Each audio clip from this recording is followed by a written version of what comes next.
It's time for Rethinking Retirement with Marvin Mitchell, a senior financial advisor and president of Compass Retirement Solutions. Marvin, thanks so much for being with us. We're talking about Social Security today.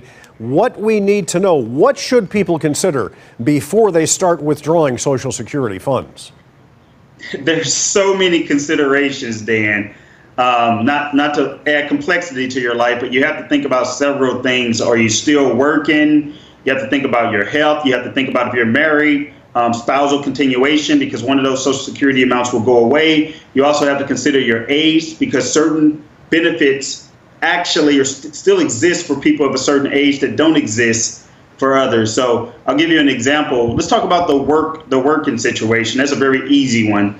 I just had someone who asked me a question yesterday. They were 63. They were looking to take Social Security, and they said, should I take my Social Security now? Well, they were still working.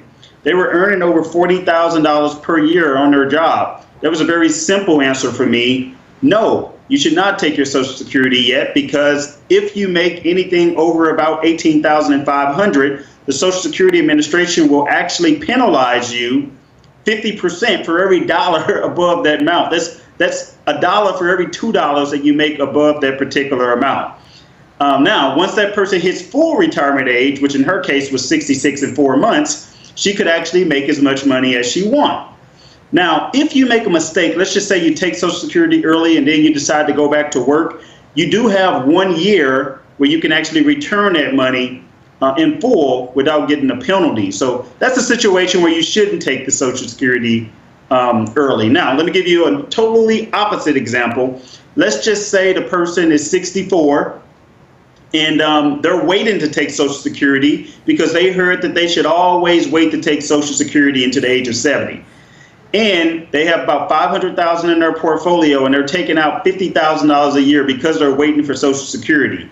In that case, that's a bad decision, because you're putting so much stress on your retirement portfolio in your earlier years to potential stock market decline. You see the graphics right here. That doesn't make me excited with all of the volatility, and you're taking money out of your account. So what happens if the stock market crashes while you're taking 10% out of your portfolio? You may not even make it to Social Security age before you run out of money. So again, there are a lot of factors that you have to consider to determine when is the best time, what is the best strategy to take your Social Security. And there's many more that we could talk about, Dan. Yeah, and you're offering a free book with more details on how to plan for your retirement.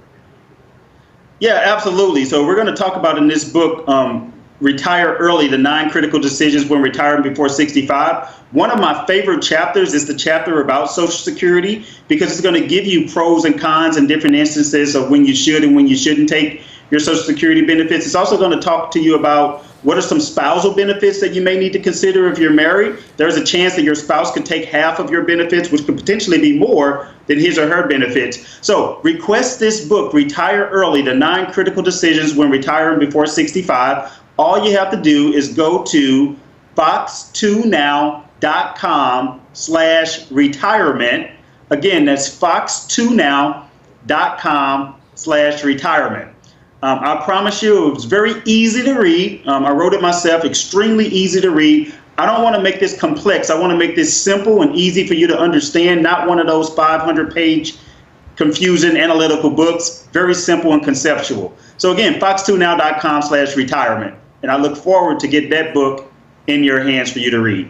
Yeah, good information, good education. All right, that's Marvin Mitchell, senior financial advisor and president of Compass Retirement Solutions. Marvin, thanks for being with us.